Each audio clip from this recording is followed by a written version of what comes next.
knowing your right market. So yan yung i-discuss natin tonight. Bibigyan ko po kayo ng tips kung paano mo ba malalaman yung right market mo or paano ka ba makakapag-market talaga para dumami yung mga prospects mo pa sa negosyo natin. Okay. So number one, alamin mo yung target market mo. So kung naka-attend ka ng mga previous na mga discussions ko about prospecting, ini-reiterate ko na yan, na dapat talaga lahat tayo may target. Okay? May focus na ima-market, no? Pwede ka mag-identify ng dalawa, tatlo, hanggang apat. Okay? So ano ba yung mga market mentor?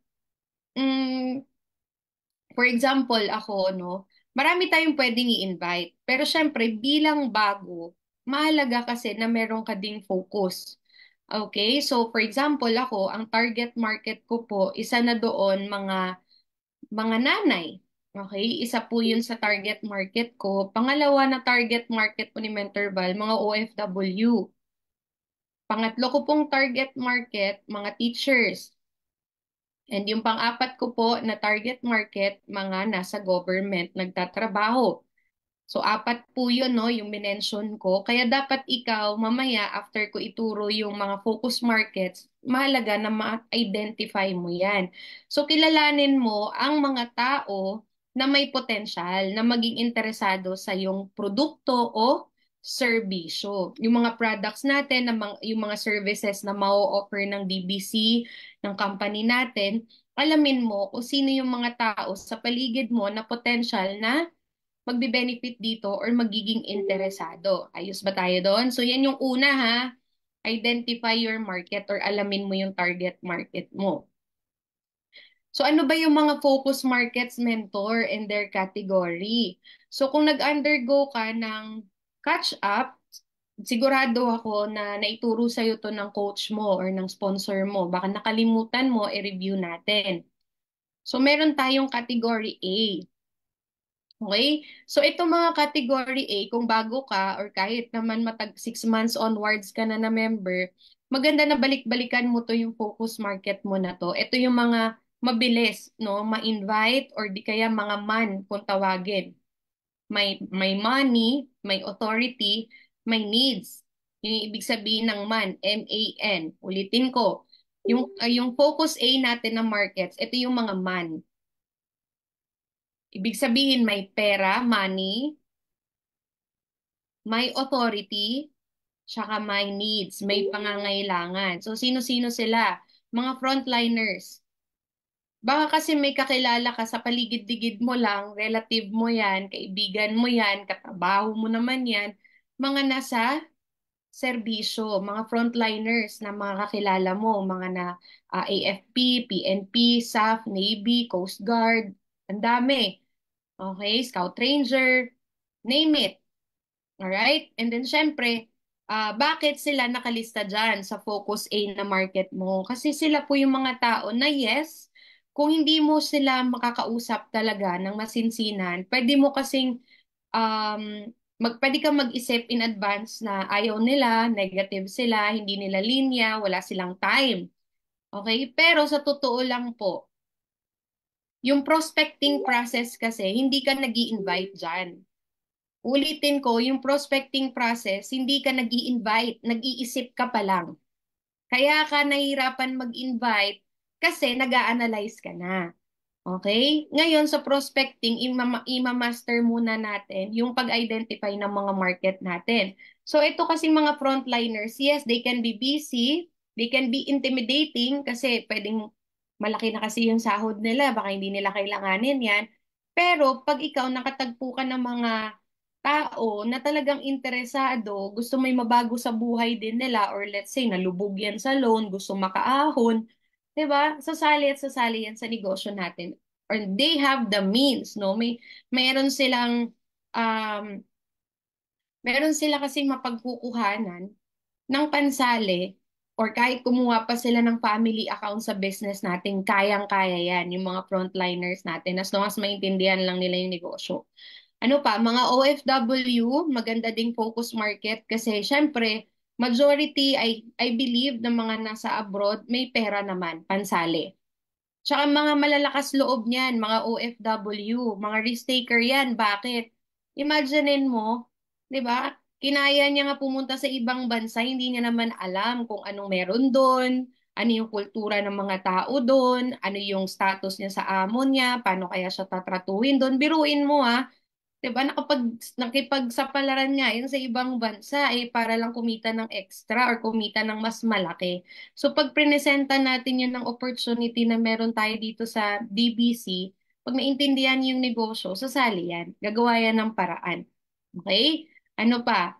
Business owner. So pag meron kayong mga kakilala, let's say sa lugar kung saan ka nagtatrabaho, ay sorry, saan ka pwede nagtatrabaho or nakatira sa subdivision nyo, let's say, sa village nyo, let's say, or kung saan ka nakatira, may mga business owners dyan sa paligid. Yung mga may-ari ng mga sari-sari store, let's say, may-ari ng mga water refilling station, yung mga laundry shop, market mo kasi yan. Huwag ka ma-intimidate sa mga negosyante. Kahit mga big businesses pa yung mga hinahawakan nila, mga salon sila, or may mga construction business sila, or whatever. Huwag ka ma-intimidate sa mga negosyante. Kasi sa totoo lang po, yung mga negosyante, kaya nga yan nagnegosyo kasi gusto ng malaking kitaan. Tama? Kailangan mo lang din talaga makatagpo ng mga open-minded. At hindi mo malalaman kung open-minded ang isang negosyante kung hindi mo susubukan. Ulitin ko, prospecting yung process na pinag-aaralan natin ngayong gabi. Hindi tayo nag-aaral ng invitation. Hindi ka pa mag-i-invite. Maglilista ka pa lang. Mag-identify ka pa lang. Okay? So then, don't get intimidated sa mga negosyante. Alam niyo po dati, nung nagsisimula po ako sa business, nakatira ako sa Pasig, sa ano kasi yun townhouse kasi siya. So syempre, bago ako lumabas sa area kung saan ako nakatira, ang dami kong mga madadaanan ng mga small businesses. Yung mga small businesses na yun, pinagbibentahan ko ng Kojic yun. Kasi nga, nag-establish ako ng rapport sa mga business owners na yan. Yung mga laundry shop, dinadaanan ko yan, kinukuha ko yung loob. Kasi ang mindset ko nga lahat prospect. 'Di ba? Tsaka kung mamumrospect ka na lang din, edi sa tingin mo yung taong kaya, man. Okay, may money, may authority, tsaka may pangangailangan. Ano pa yung magandang focus na market natin? Yung mga authority. For example, yung mga nagtatrabaho, yung mga katrabaho mo, or kakilala mo na may posisyon sa work nila. Manager, supervisor, OIC. Pwede po bang malaman dito, sa loob ng Zoom, mag-chat ka dito, kung nakahanay ka sa ganyan, no, na posisyon. For example, may posisyon ka sa trabaho mo, huwag ka nang mahiya. Humble tayo eh. Honesty is humility. Okay. Chat ka dito para makita ng mga kasamahan natin kung ano yung ano mo, ano yung posisyon mo, i-identify mo. For example, kunwari ikaw sa hospital ka, head nurse ka ba? Charge nurse ka ba? Nurse supervisor ka ba? Ikaw po ba ay head ng accounting? Ikaw po ba ay manager din? I-type mo dito, yung mga iba dito, me.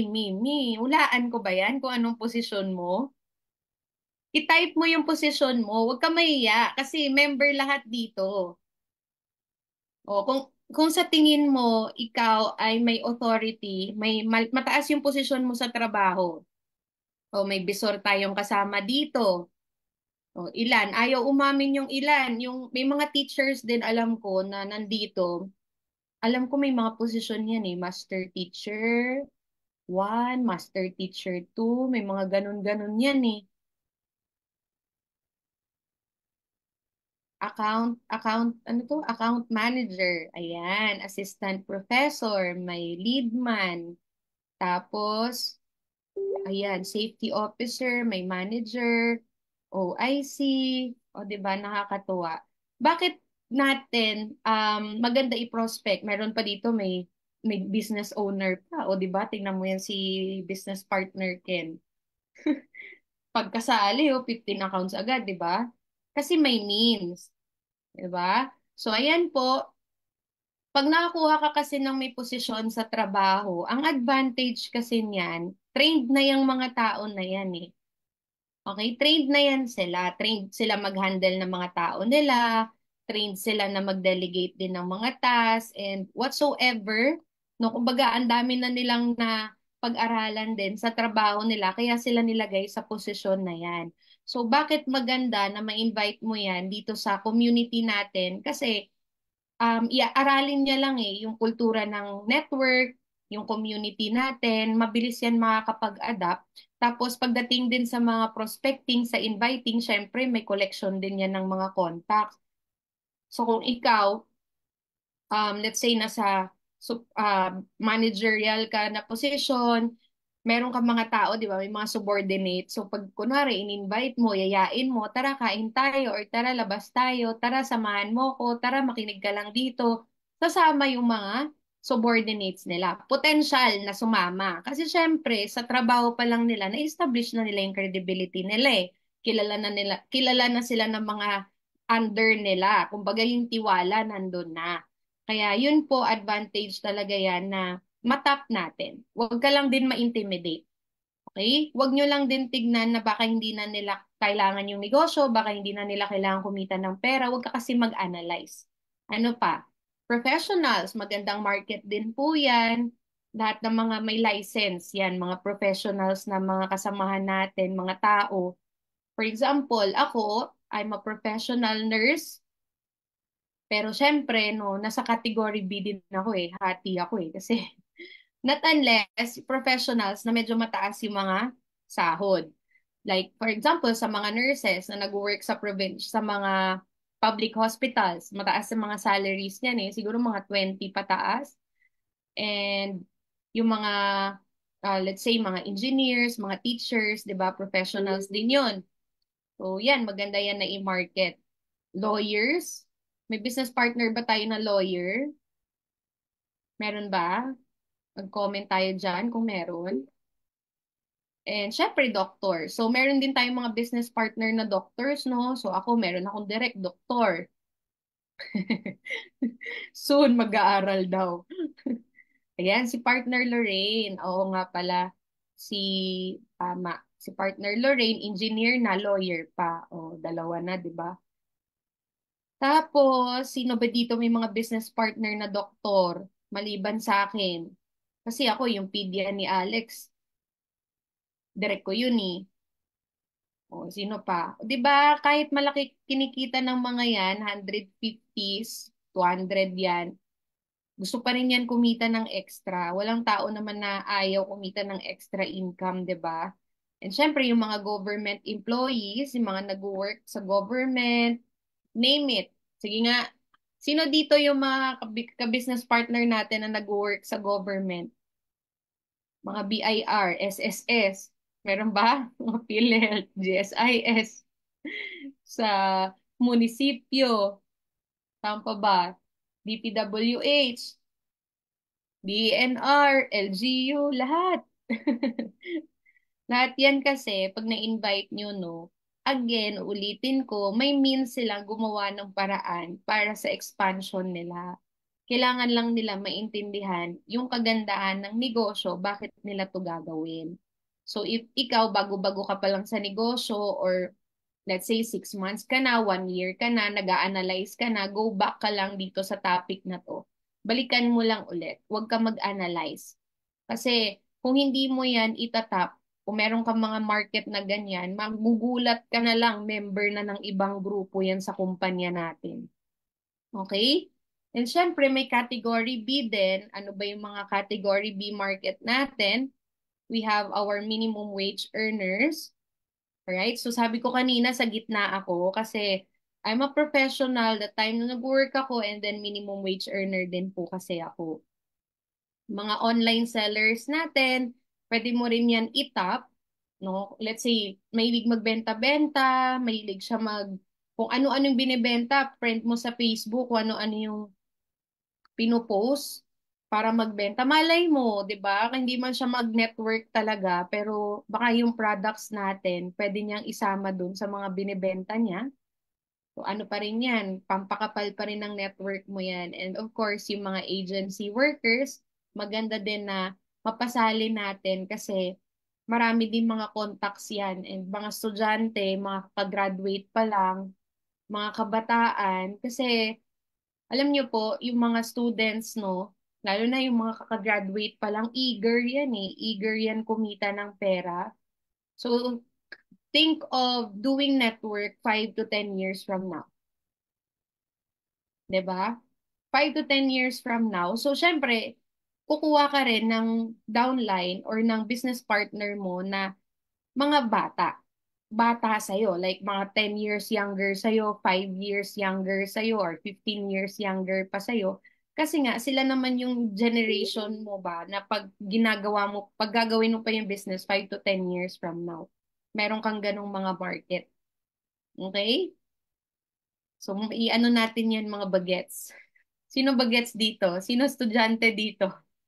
Looking bagets lang, no? Mga taga DBC. Yan. Sino dito mga bagets? Tayong lahat. Bagets lang sa ugali. Pero sa itsura, bagets pa din. Kasi may products tayo eh. Mga food supplements natin, di ba? Actually nga, alam niyo sa network, nung nag-network na ako, wala na akong pakialam sa edad. Every time na nakikipag-interact ako sa tao, lalo na kasama ko sa community, kasi bunga bata eh. Mas lalo pang bunga bata tignan, kumpara nung nung panahon na na-invite sila. Tignan mo yung itsura ng direct sponsor mo nung na-invite. Pasendan mo ng picture. Yung direct sponsor mo nung time na na-invite siya, kasi mas mukha pa siyang bagets ngayon. Okay. Bata isip. Okay, so I hope po na note nyo yan. So yan po yung number one natin, identify natin no, yung target market natin. So number two, pag-uunawa sa kanilang pangangailangan. Medyo malalim-lalim na Tagalog to kasi yung English niyan medyo malalim din. Kaya ito na lang yung pinili ko. Okay? So understanding no, kung ano yung mga needs ng prospects natin. So malaman ang mga pangangailangan ng iyong prospektibong miyembro para mas mapadali ang pagbigay solusyon sa kanilang mga problema. So that's also important to be considered sa process ng prospecting. Kailangan alam mo yung needs ng potential prospect mo para alam mo rin yung solusyon na pwede nating i-offer, yung pwede mong i-offer sa kanya. Okay? So, paano ba yun, Mentor Val? So, identify if they need the products. Tama? Natutunan nyo naman na yan sa catch-up. I-review lang natin. Meron tayo kasing mga prospect po talaga na pag in-evaluate natin, after natin ma-form, no, products talaga yung mas kailangan nating i-present sa kanya. Yung mas kailangan nating i-elaborate later on. Kasi pwedeng okay naman siya sa financially, 'di ba? Parang pag inassess mo siya, okay na rin yung buhay niya, 'di ba? Pero may problema let's say sa health. So yung products yung kailangan nating ibida dun sa prospect natin. Ano pa?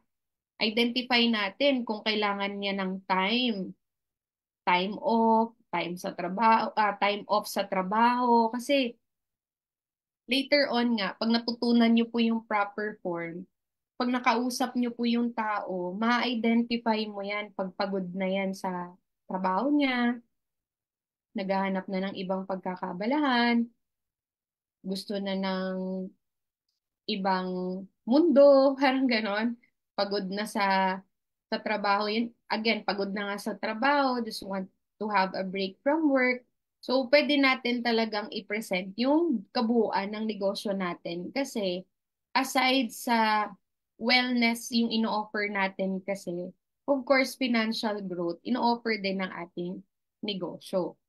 And lastly, identify if they want more on financial aspect. Ito bang prospect na to, kailangan niya ng extra income po talaga? Kulang kasi talaga based doon sa pag-uusap ninyo, na-evaluate mo siya, na-assess mo yung conversation ninyo, talagang kailangan na kailangan niya ng financial growth, no? Or ito bang tao na to, mahilig lang talagang gumala, mahilig lang talaga mag-bonding, bored lang siya sa buhay niya. Kasi buong buhay niya, let's say, ito lang yung mundo na ginagalawan niya, very stiff yung mundo na ginagalawan niya. So, sa network can be his or her breather. Pwedeng ganon. Pwedeng mas mag-improve yung social life niya dito sa community natin pag ginawa niya to. Mas marami siyang makikilala, mas marami siyang may experience, makakapag-travel, let's say, no, na kasama tayo. So, ayan. So, tayo po, mga business partners, dapat magkaroon tayo ng mata. Matuto tayong kumilatis ng mga tao. Isa din yan sa kailangang aaralin natin, no, sa negosyong ginagawa natin. And yun nga, hindi lang magkaroon ng mata, marunong din tayo makinig. Okay? Sa prospecting process kasi, hindi pwede na ikaw lang lagi yung interesting. Naiintindihan niyo ako? Hindi pwede na ikaw lang lagi interesting. Dapat yung kausap mo, maramdaman niya na interesado ka sa kanya. Kasi namomrospect ka nga, kukunin mo nga yung loob niya eh. Kikilalanin mo yung tao. Alright? So that's knowing the specific needs of our prospect. Kasi mamaya, invite mo siya, pilit mong, kailangan mo ng extra income, kailangan mo ng extra income, iredera pala yung kausap mo. Nagigets mo? Iredero pala yan. Mamaya sabihin niya sa'yo, magkano ka ba?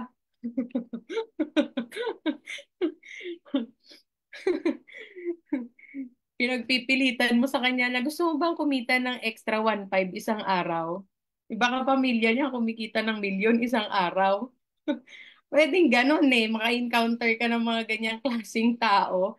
So, dapat marunong ka rin makipag-usap muna. Identify mo nga eh. Mamaya sa form, mapag-ano natin yan, madidetalye natin yan. Ano pa? Um, Gusto niya ng, let's say, offeran mo ng time freedom, tambay pala kausap mo. Baka busy ka, baka bored ka na sa buhay mo, or hindi ka ba nagsasawa, gigising papasok ko uwi, sagot sa'yo, wala akong ginagawa eh. Tambay nga ako eh. Di ba? So mali ka na kaagad. Ano pa, nakikipag-chat ka, tapos yung kausap mo, mahilig mag-travel, ganyan-ganyan, walang magawa sa buhay, bamba. Tapos, lagi mong babaliwin na nandito kami sa ganito, nag-travel kami sa ganito, ganyan-ganyan, ganyan-ganyan. Sagutin ka niyan, nakailang punta na ako dyan eh. 'Di ba? So, kailangan talaga lahat tayo, no, sa tagal natin, no, sa network, dapat nag-i-improve din yung communication skills natin. Again, may mata ka dapat, marunong ka makinig, marunong ka mag-observe sa mga tao, sa paligid, saka sa online, sa personal, lahat. Alright? Para hindi lang tira pasok, magugulat ka, ba't kayo hindi sumasali to? Kasi yung approach mo nga, hindi siya tugma. Okay? Hindi tugma dun sa pangangailangan ng kausap mo. So, know the right information. Aralin natin, no, yung pagpo-form. Yun na yun. So, meron ka nang na-identify, meron kang inaay, may ka-chat ka na, let's say, nasendan mo na ng script, ganyan. Form natin. Paano ba yung pagpo-form mentor? Ang ibig sabihin niyan, getting to know about sa family ng tao, getting to know about sa occupation ng tao, getting to know about mga recreational na activities niya, mga hobbies niya, outside work. And then, syempre, yung M stands for money. So, ano-ano ba yung kahulugan neto, no? Anong ibig sabihin ng family? Paano mo ipo-form yan? Pero disclaimer lang kasi nung offline days, yung direct sponsor ko, turo niya sa akin, yung pagpo-form, pag face to face, dapat 2 minutes lang, tapos ka na ha. Ganun lang, dapat makuha mo yung mga basic information. Matagal na 5 minutes. Yun yung instruction niya sa akin. Kaya dapat kayo ganun din. Marunong kayong kumuha ng mga information na need yung matutunan or malaman in a short period of time. Yung pagpo-form kasi, pag ginawa mo to ng isang buong araw, isang linggo, isang buwan, nagkakaroon na ng too much familiarity. Nahihiya ka nang i-offer kung ano ba talaga yung gusto mong i-offer. And ayaw natin dumating tayo sa punto na ganon. Okay? Ayaw natin too much familiar dun sa kausap din po natin. Nagpo-form tayo to get the right information para pag in-offer natin yung business, talagang pasok. Okay?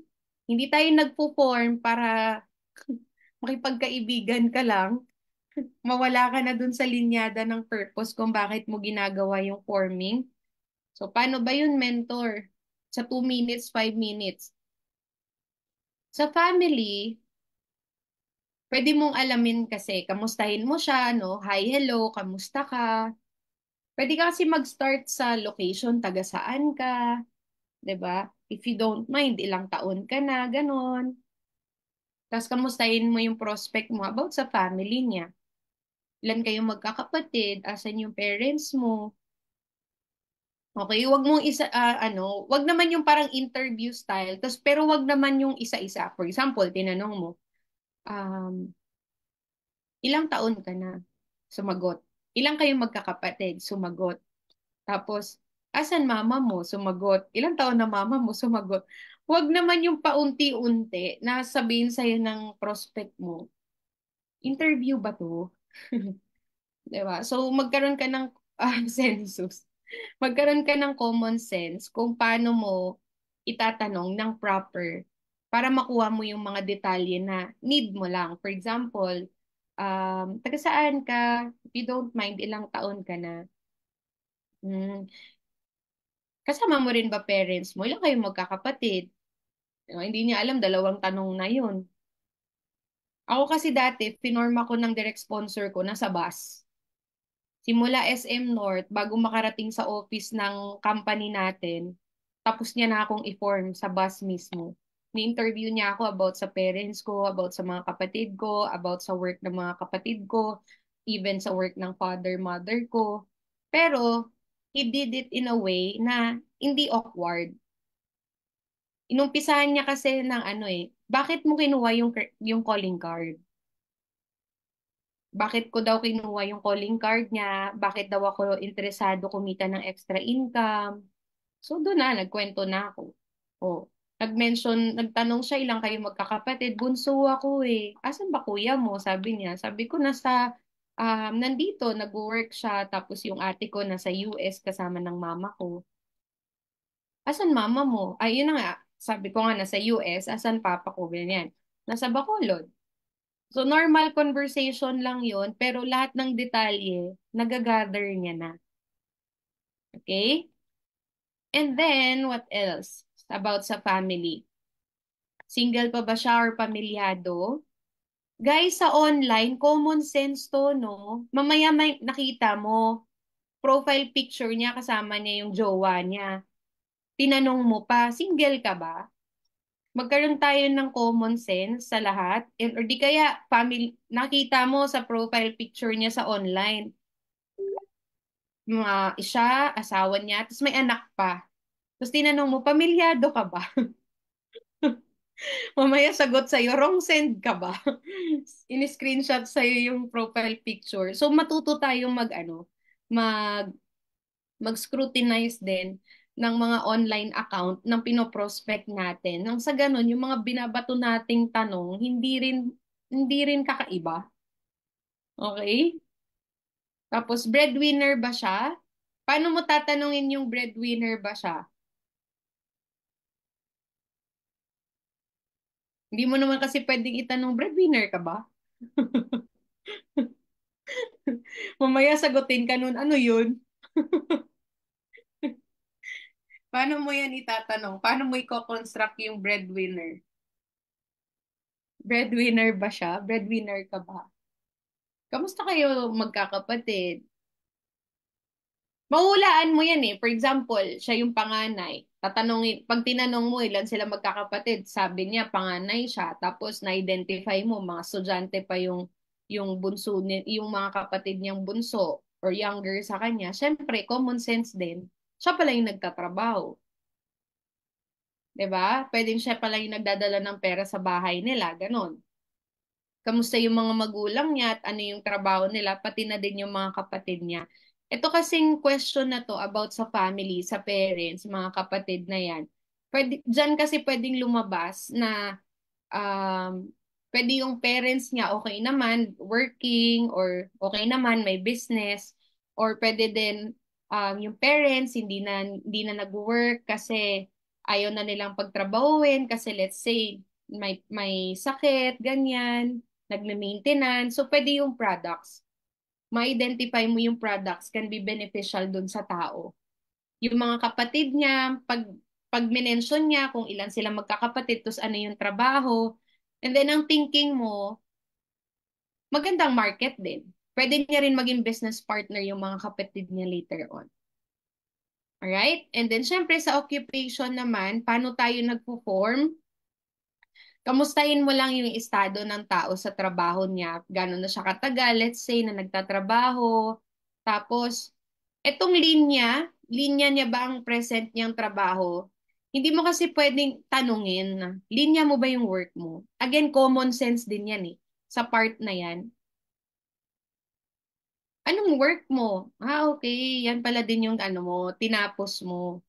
Pag sinabi niyang hindi nga eh, ito kasi yung kurso ko talaga, tas okay. So ikaw mismo na-identify mo na hindi niya linya yung trabaho niya. Mentor, bakit essential yung linya-linya na yan? Kasi pag prenesentan mo yan later on, di ba prospect mo pa lang siya ngayon. Tapos dumating sa time na ini-invite mo na, tapos presenta na natin. Tapos ang sagot niya sa'yo, ayoko niyan, Val, kasi hindi ko yan linya. Pwede kasing ganun yung banat niya sa'yo. Babalikan mo ngayon yung information na binigay niya sa'yo, na alala mo nung pinoform mo siya. Okay lang yan kasi sa totoo lang, parang work mo lang din to, hindi mo nga linya yung work mo eh. Pero yan 'di ba yung pinili mong trabawin kasi may pera. So ito, may pera din dito, tignan mo lang. Hindi siya naging offensive, 'di ba? Pero may basis ka ng information na binato mo sa kanya. Pwede kasi siya mag-humble down dahil dun eh, na ayo nga no, hindi ko rin naman pala linya yung trabaho ko pero ginagawa ko. Okay? Ano pa? Pagdating sa occupation, marami na ba siyang naipundar at the same time, malaki na ba yung naipon niya? Hindi mo rin yan pwedeng itanong directly, uy, magkano naipon mo? Hindi mo rin pwedeng ganunin yan. Hindi rin yan aamin. Mga kapatid mo nga, hindi umaamin magkano sahod nila eh. Tama? Mga magulang mo nga, hindi dinideclare magkano sinasahod. Stranger pa kaya? So, paano mo matatansya yan? Pag sinabi niya mga 8 years na siya sa work, 7 years na siya sa work, 5 years, ganyan, 10 years, mag-assume ka. Wow, galing nga. Tagal mo na sa work. For sure, marami ka nang naipundar niyan. For sure, laki na ng ipon mo. So, pinupuri mo yung kausap mo. Eventually, sasagot naman yan. Pwede siyang sumagot ng sakto lang, meron naman, na pinaaral ko kasi yung mga kapatid ko, tumutulong kasi ako sa amin, plano namin na magpatayo ng ganito, ganyan. So, magkukwento naman yung kausap mo eh. Kailangan lang tama mo lang maibato yung tanong. And then, pagdating sa recreation, kasi gusto mo, let's say, siya i-meet up para ma-invite, inaalam mo yung recreation niya. Ano ba yung hilig niya? Pag wala siyang trabaho, ano yung pinagkakabalahan niya? Pag sinagot ka kasi niya na wala, sa bahay lang, nagpapahinga, natutulog, wala, sa bahay lang, um, ano lang, nanonood lang ako ng mga movies, ganyan, or wala, naglalaba lang. Lahat yan pwedeng possible na isagot sa'yo ng prospect mo. So, kung matatansya mo na wala siyang ginagawa during her or his day off, pwede mo siyang i-invite. Set ng appointment. And last but not the least is money. How will we know right information about sa money? Tanong mo kung may ipon or kamustahin mo yung financial status ng invite. Paano mentor? Kunwari, sinabi niya sa'yo, 5 years pataas na siya no, sa work. Sabi mo, siguro laki na ng ipon mo, no? Sabi niya, medyo. Anong balak mo sa ipon mo? Nagbabala ka rin ba magnegosyo? Nagfi-fishing ka na nun. Hindi ka pa nagme-mention na may business ka. Nagfi-fishing ka pa lang sa tao. Tinatanong mo pa lang. Hindi mo pa Wala pa tayo sa invitation process, guys. Nasa prospecting pa lang tayo. Okay? So, isa yan sa pinaka-effective dati na ginagamit ko na tanong sa mga invites ko. Pag na-meet ko na sila, natanong ko sila na, naisip mo rin ba balang araw magnegosyo? Yan. So pag sinabi niya, oo, oo kasi 'di ba, syempre sa business talaga malaki yung pera. So doon na umiikot yung usapan namin. So magugulat siya na sa office na siya. Ito pala yung business ko. Na open mind ko na yung kausap ko. Okay? So sinimulan ko lang sa family, occupation, recreation, and then yun nga, yung money. Pero hindi ako literal nagtatanong, magkano naipon mo? Pag sumagot naman sa tanong mo na siguro malaki na din naipon mo, pag sinagot ka, wala din problema, okay naman yun. Sabihin niya, medyo may 200K nga ako, nag-iisip nga ako kung ano nga yung negosyong gagawin ko eh. O pag narinig mo yun, pag narinig mo yun, tara na, punta na tayo, tara na, samahan mo na ako. Mini-message mo na si coach mo nun. Free ka ba ngayon? Mag-Zoom tayo. May Zoom ka ba? Download mo to.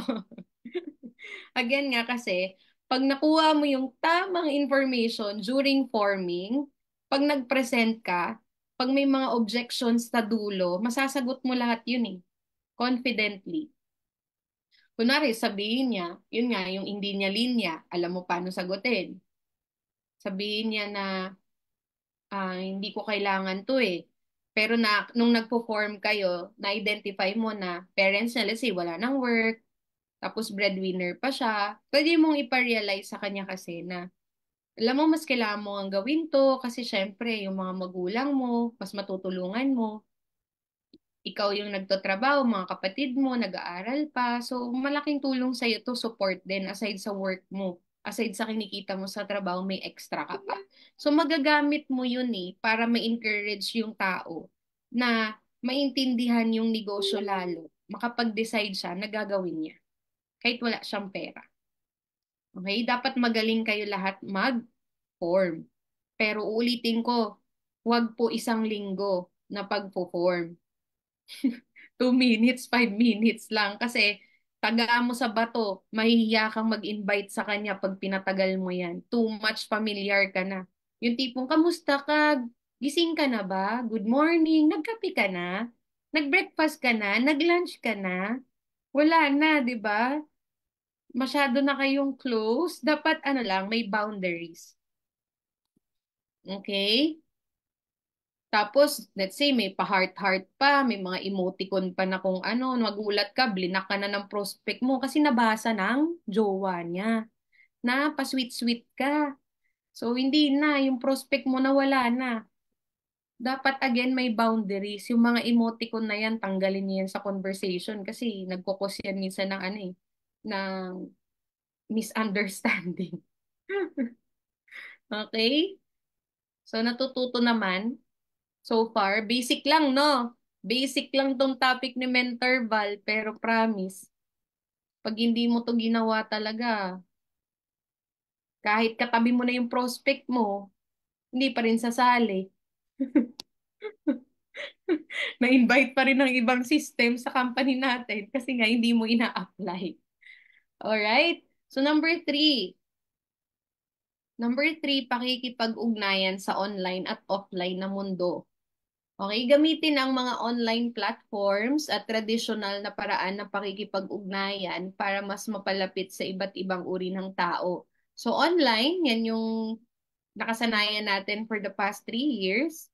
Yung pakikipag-ugnayan para mas mapalapit sa iba't ibang uri ng tao, yung mga personal na yan eh. Socialization mo sa tao, di ba? Pakikipag-usap mo sa telepono, alright?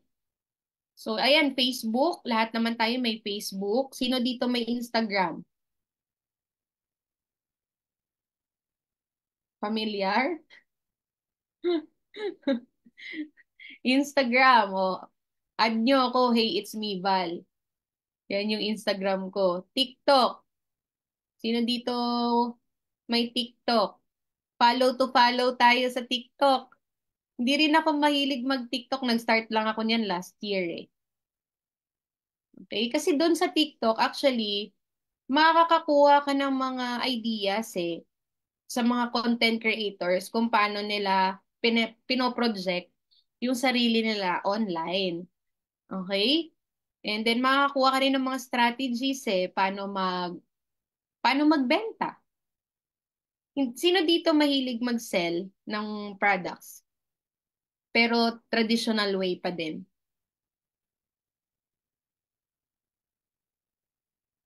Wala. Ala, walang nagbibenta ng products. Sino nagbibenta ng products dito sa TikTok? Si Wendy. Ayan. Alam nyo ba, yung top 1 natin, yung nag-top 1 sa buong company, si pangalan nun, si Chris Matakot. Kasama ko yun sa Circle of Champions eh. Di ba top 1 yun? May TikTok shop yun. Ang binibenta niya sa TikTok, Ultimacy. Yun yung ano sa kanya, putok talaga sa kanya. Alam niyo kung paano niya binibenta yun? Blister. Per blister niya yun binibenta. Sabi niya kasi, sa TikTok daw, ang labanan kasi talaga para kunin ng masa yung produkto mo, dapat less than 300. Yun yung mabilis ma-dispose sa TikTok. Kaya yung ultimacy natin, di ba isang box yun? Ginagawa nila blister para mas mura. Kasi magkano blister eh? Pag binenta mo, 150, di ba? Yes, mas malaki pa yung kita. So, kung hindi ka mahilig mag-TikTok, gumawa ka pa din. No, gumawa ka pa din kasi makakapag-observe ka talaga doon eh. Magparami ka lang ng followers kasi sa totoo lang po, by February, expect nyo po no, magkakaroon tayo ng program. Tuturuan tayo niya ni Mentor MC paano yung digital marketing din and syempre kami din sa company yung mga direct selling na mga nasa top 10. Nag-uusap-usap kasi yan eh, nagpa-planning din kung ano yung pwedeng gawin para maituro sa tao, kung paano maisabay yung pagbibenta, tsaka yung pag-network. Okay? So yun, gawa kayo ng TikTok account. Hindi naman ibig sabihin pag nag-TikTok ka, sasayaw-sayaw ka eh. Hindi naman porket ganun, di ba? Iba't iba naman yung content na pwede nating gawin. Or yun nga, maging observer ka lang doon. Ano ka lang, ako kasi mahilig lang ako mag-browse. Hindi rin ako pala upload. Kasi pinag-iisipan ko pa maigi kung ano ba talaga yung i-content ko later on.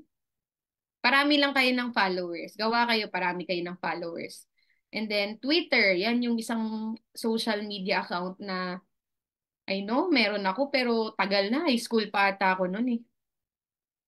Pero Facebook, etong tatlo na yan, mainam po na magkaroon kayo. Sa Instagram kasi, ang mamamarket mo naman dyan talaga, masasabi ko mga man. Mm-mm. More on posting din dyan, photos lang, attraction lang talaga. Okay? So, follow to follow tayo. Ito po mga social media accounts natin. Maximize mo lang. Pwede kang magparami po talaga ng friends mo sa Facebook, no? Basta mag-add ka lang talaga ng 30. Religiously, 2024 na ngayon. Huy, gising. Yung 5,000 friends mo sa Facebook, punuin na natin yan to make room for more. Okay? So, tips in making social media posts attractive. So, ito na. Tips na naman. So, this pertains to our Facebook account. Focus na lang ako sa Facebook account, pero applicable din sa ibang mga social media platforms mo. Unang-una, visual appeal. Di ba? Narinig nyo na ba yun? Sa tao, hindi naman siya ganun kaganda, pero grabe yung sex appeal niya. Hindi naman siya ganun kapogi, pero grabe yung sex appeal niya. Narinig niyo na ba yun? Or na-comment mo na ba yan sa isang tao? O, so, sa social media po, may ganun din. Visual appeal. Paano daw yun? Sige, basahin natin. Use eye-catching images or graphics to grab attention. Eye-catching. Gamit ka ng mga pictures na presentable talaga. Huwag pixelated. Okay?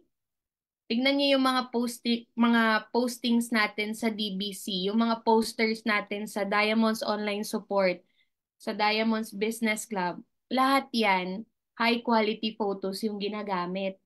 Tsaka pinagpupuyatan talaga yung posters na yan para magamit ninyong lahat para ma-post. Baka yung ilan dito, hindi mo pa nalalike, napafollow yung mga pages natin. Baka naman. Please naman guys, no? So let's visit yung ano natin, yung DBC natin na page sa Facebook. Pwede nyo tong gamitin. Pang-post mo to eh, visual nga eh. Dapat visual appeal yung pinag-uusapan natin. So i-maximize po natin yung mga pictures natin sa Diamonds Business Club. Mentor, kahit wala po ako sa picture, oo, kasi community to eh. Ibig sabihin, wala ka man dyan sa event na yan, pero part ka kasi ng community. So, ang binibenta mo sa tao, yung community na sinalihan mo. Yun yun. Okay? Yan o, yung mga ganitong post. Diba? Grabe yan. Nagpa-picture pa yan sa, ano tawag nito? Sa studio talaga. Para lang magamit ng paulit-ulit yung mga photos na ganyan. And at the same time, ito, mga pictures, kahit yung mga quotes na ganyan sa DBC, pwede nyo yan i-maximize. O, si Mentor MC nag-post din. O, ito, kuha lang to sa cellphone. Wala nang edit-edit yan. Di ba, tamang framing lang. Ito din, parang quotes na photo. Ang dami po sa DBC na mga pictures na pwede mong i-share. Share mo lang lagi sa wall mo. Kasi makikita yan ng mga prospects mo na ito yung community na member ka, nakabilong ka. Ito po, na-share nyo na ba to? January 21, License to Succeed. Ang lupit ng poster natin. James Bond na James Bond yan. Lalo na kung a-attend ka, malupit yun. Makakasama ka namin sa event na yan, 'di ba? So imaginein mo, yan pong mga poster na yan, hindi yan, pwede naman bara-bara eh. Pero talagang nag-i-invest tayo dyan para ma-market, magamit natin for our daily posting. Ikaw na lang talaga yung kulang. Kung hindi mo yan na-share sa wall mo, ano pa? Diamonds Online Support.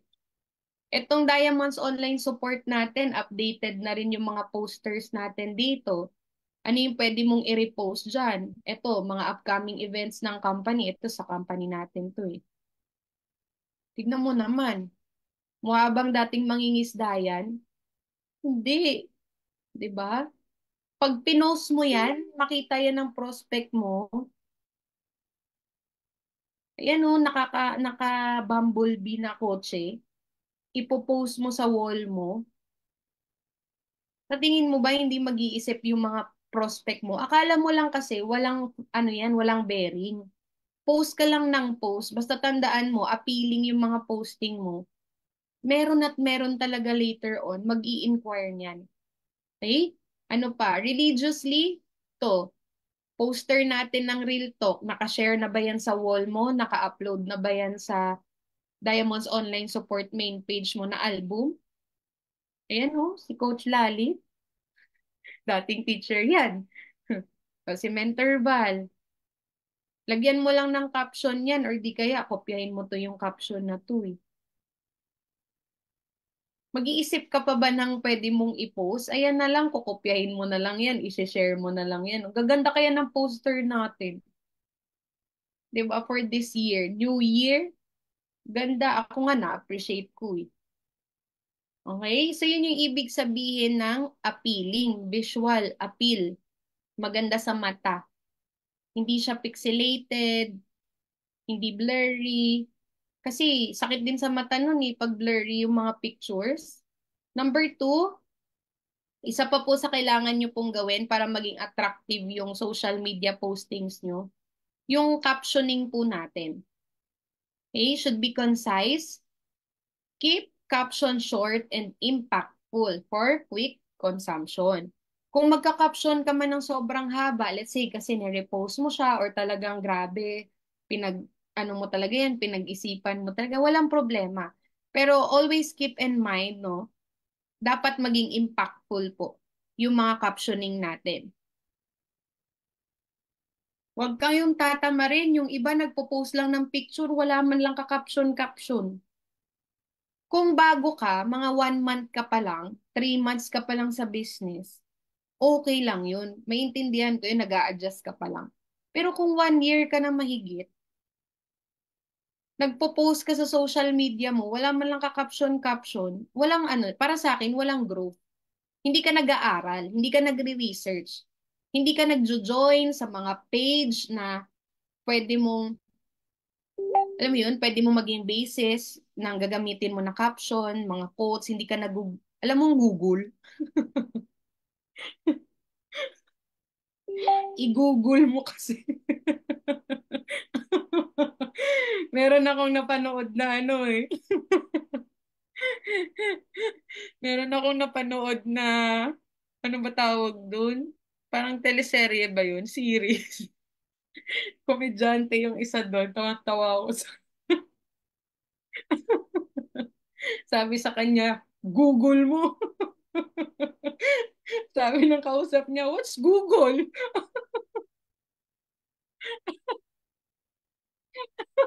I-Google mo. Lahat ng caption nasa Google na, itatype mo na lang. Captions about motivational quotes, inspirational quotes, lahat. Kunwari, positive quotes.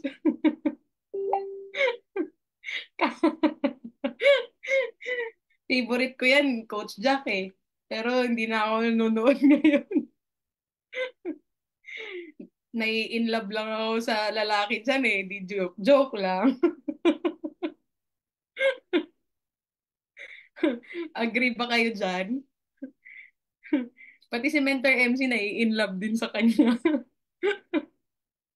Anyway, highway. Okay. So, ayan na. Keep caption short and impactful. Tapos, relevant hashtag. Include popular relevant hashtag to broaden reach. So, yun yung ibig sabihin na lagi mong i-hashtag yung peak life. Yun yung hashtag natin ngayon eh. Di ba last year, Diamonds Business Club, Endless Possibilities 2023. Ngayon po kasi, Diamonds Business Club, tapos yung pangalawang hashtag natin, Peak Life 2024. Hashtag. Lagi nyo po yan gamitin para lumawak po yung reach natin. Sa lahat po na related sa business, gamitin nyo po itong captioning na to. Okay. Ayan. O, di ba? Kopya ha, yung caption, yung hashtag na yan ha, gamitin nyo ha. Lalo na kung nagpo-post ka sa DOS album, Diamonds Online Support album mo, nag-share ka ng DBC, nagpo-post ka sa Power 4 system mo na album, mga car achievers, basta related sa business, kailangan talaga may hashtag. Kung appreciation post man yan regarding man sa business natin, lagyan mo pa rin ng hashtag kasi lalawak nga po yung reach natin. Yun po yun, magtulungan po tayo na lumawak ng lumawak yan. And then number 4, engaging content.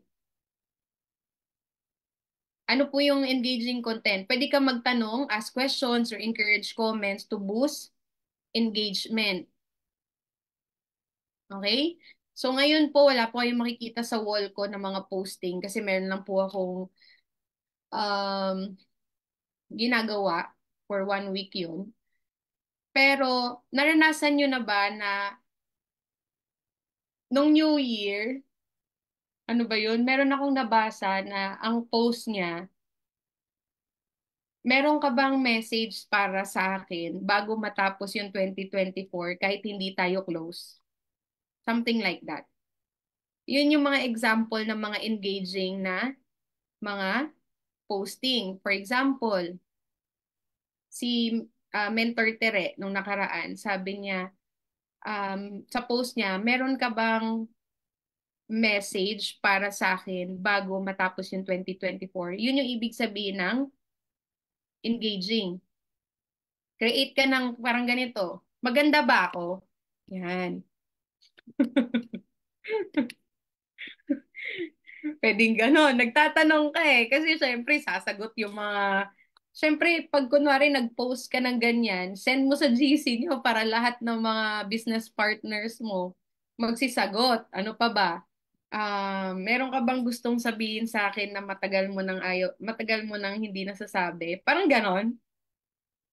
Anything na pwedeng mag-engage sa mga friends mo sa Facebook, try mo lang. Or di kaya, anong ulam mo today? Palapag naman sa comment comment section. Anong ulam nyo ngayong gabi? O, palapag sa comment section. Try mo lang, guys. Kasi, malay mo, yung ano dyan, yung mag-post dyan, stranger. Ano ba to? Anong favorite color mo? At bakit? Something like that. Katuwaan lang. Magpa-poll ka, pwede din. Clear ba yon? Para maiba naman. Maiba naman yung nasa timeline ninyo. Pasample ako dyan sa mga ibang leaders. Try nyo lang mag-post. Pasend nyo sa GC. Pagkatuwaan natin. Ayan, ask questions or encourage comments to boost engagement. Consistent branding. So, maintain a consistent theme, colors, and tone across posts. So, yung branding natin, ano yun? Diamonds Business Club. Diamonds Online Support. Power 4 System. Yan yung mga branding natin eh. Yung mga hashtag natin, yung cover photo natin, branding natin yon. Yung mga album natin, dapat pare-parehas tayo na may album ng Power 4, ng Diamonds Business, ng Diamonds Online Support, DOS Car Achievers. Okay? And makikita nyo naman guys yung color o tone across post. Makikita nyo naman yung color, 'di ba, sa ine-edit na poster nila Mentor, sa mga cover photos natin. So ikaw mismo, common sense will tell you na yan yung mga colors, ano natin, yung scheme na meron yung grupo natin sa 2024. Tapos timing is key. So post when your target audience is most active for better visibility. Isa sa pinaka ginagawa ko po na strategy pagdating sa timing, for example, meron akong na-OOBP, tapos hindi sumasali. After nun, magpo-post ako ng new business partner. Ipo-post ko. Magpo-post din ako ng income alert. Bakit? Kasi, kunwari, hindi sumali yung na-NBP ko, mararamdaman niya kahit di siya sumali, yung community natin, progressive. Okay? Meron ako na-sendan ng script. naghaw, tapos ang tagal magpa-schedule. Let's say, ang gagawin ko, magpo-post din ako ng business related. Bakit? Kasi nga, yun yung maglalabas sa wall niya eh. Yun yung lalabas sa newsfeed niya. Possible. Isa ako sa lalabas sa newsfeed niya. And pag lumabas ako sa newsfeed niya, maalala niya ako, nakausap niya ako, maalala niya yung negosyo natin. So, ganun din gawin nyo, yung timing ng pagpo-post ninyo. Yung iba kasi, na-reject lang ng prospect, na-reject ng kinausap, wala nang laman yung social media. So, ano yung dating sa tao ngayon? Patay negosyo mo. Kasi, hindi siya sumali. Kailangan maramdaman niya na kahit di siya sumali or kahit di pa siya nagsiset ng appointment, grabe yung business mo. Grabe yung community natin. Sunod-sunod yung mga training schedules pa rin natin, sunod-sunod pa rin yung mga Zoom activities mo, may new business partner pa rin ikaw, may income alert pa rin nakikita sa wall mo. Yun yung tinatawag natin na timingan mo lagi. Okay? Huwag mong tatimingan, walang sumali, wala ka ring post. Mas lalong hindi sasali yan. Kailangan meron kang content na nakikita sa wall mo. Next, number 7. Yan, storytelling. Share relatable stories to connect emotionally with your audience. So, di ba guys, kanina napag-usapan natin target market. So, kanina, sinabi ni Mentor Val, target ko mothers, target ko teachers, OFWs, and mga nasa government. So ngayon, pag nag-create ako ng content, ng storytelling man yan, dapat related dito sa mga target market ko. Please type 1 nga kung same page pa rin tayo. Okay pa ba kayo dyan? O magkape ka muna kung inaantok ka na ha. Yan. So type 1 kung okay naman yung message, yung tinuturo dito, or medyo mabilis ba? Storytelling, pwedeng Tagalog, pwedeng Ilonggo, Ilongga, Cebuano, Cebuana, kung anong lengguwahe mo, kung saan ka mas comfortable. Kasi nga, hindi naman yan para sa akin eh. Ginagawa mo yung content mo na yan para sa audience mo. Ito tinuturo ko lang para magkaroon ng variety yung posting mo. Magkwento ka lang. Alam nyo, isa sa pinaka nakikita ko na nagkukwento sa mga posting, I don't know kung andito si ate, si Coach Jopay nyo. Magaling yun sa pagkukwento eh. Sa mga posting niya sa Facebook, 'di ba? Sa mga lakad niya, napapa, ano niya eh, alam mo yung sa dulo talaga, it's either matatawa ka, or mai-inspire ka, or mapapaisip ka. Alam mo yun, sa mga posting na ginagawa niya, mahilig siya yan eh, magsulat ng ano, mahahaba, pero may sense. So yun yun. Pwede nyo rin yun gayahin. Sino pa dito yung mga mahilig mag-storytelling sa posting nila? Wala akong masyadong wala akong masyadong may identify. Yung iba walang makwento. Pero try nyo lang. Try nyo lang para at least may iba, may kakaiba din sa posting nyo. Number 8, call to action. Encourage users to take a specific action like sharing or visiting a link. Oh, laging ginagawa yan ng ilang coaches. For example na lang, Coach Jack, pa-comment. Coach Dino, guys, pa-comment. Sino pa yung nagpapaganyan sa group chat na lagi-lagi? Ang sila lang dalawa eh. It's either si Coach Dino or si Coach Jack lagi yung nagaganyan sa mga group chat. Sa ibang mga subgroup, nakikita ko din si Partner Liz na ginagawa niya yon. Guys, pa-comment, ganon. Mm. Yung iba, wala. Oh, practice na natin yan. Sa group chat ninyo, umpisahan pwede eh. Si business partner Ivy din. For example, nag-post ka sa Facebook, share mo sa Messenger, sabihin mo sa group chat, guys, pa-like, comment naman dyan. Guys, pa-share naman ng post. Kasi gagawin lang naman yan eh. Kung hindi man sila hindi man sila nag-respond, basta gawin mo lang ng gawin. Later on naman, lahat ng tao dito mas makakasanayan din yan eh. Okay? So gawin niyo yun, huwag kayong mahiya. May bayad ba yan? Wala. Libre lang po yan.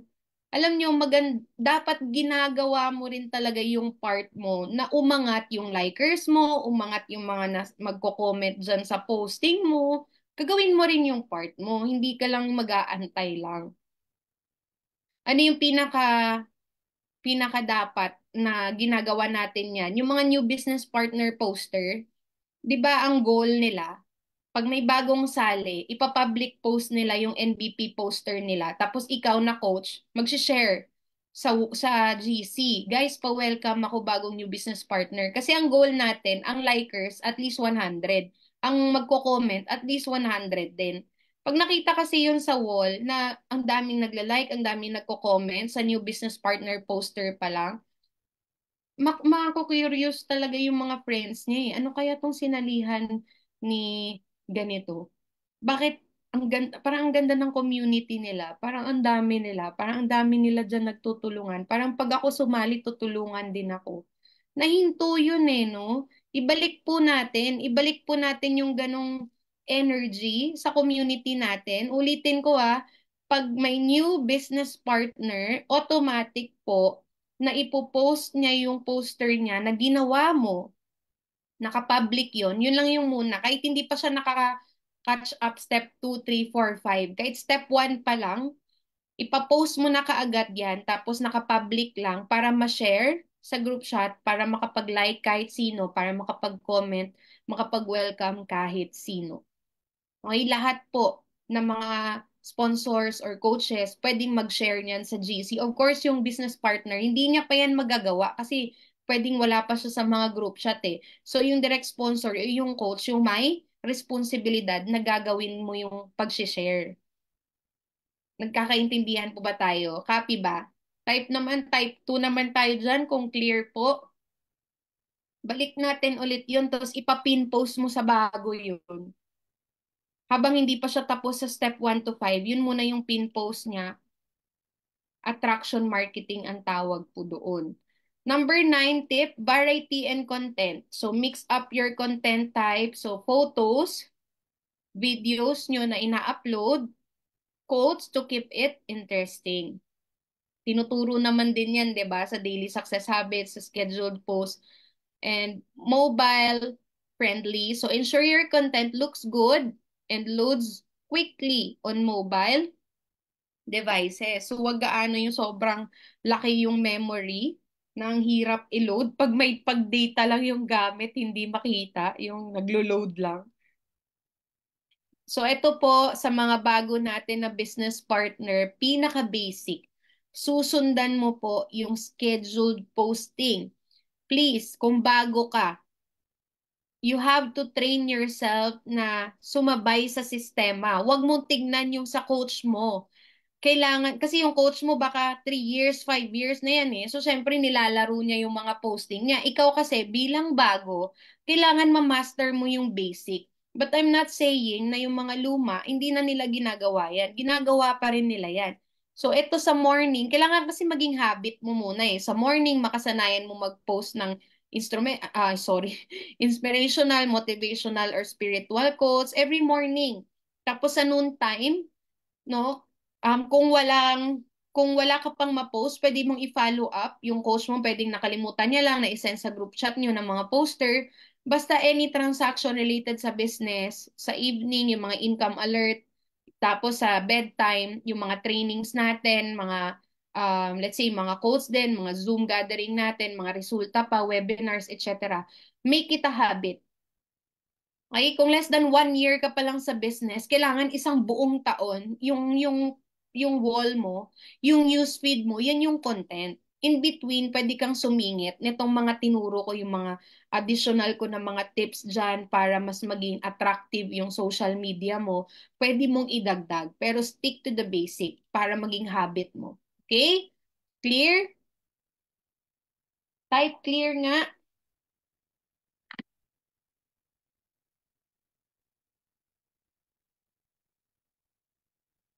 Okay. So,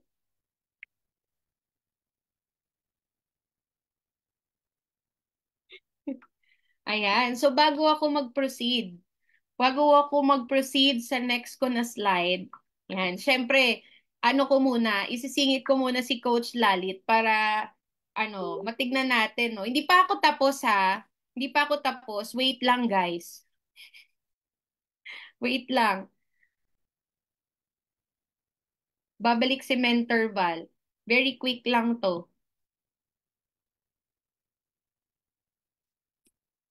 Ayan. So, sobrang ang dami na bang natututunan? Grabe no, sobrang pag si Mentor Val talaga yung nag-explain, talagang detail. Yun yung isa sa pinaka ano din no.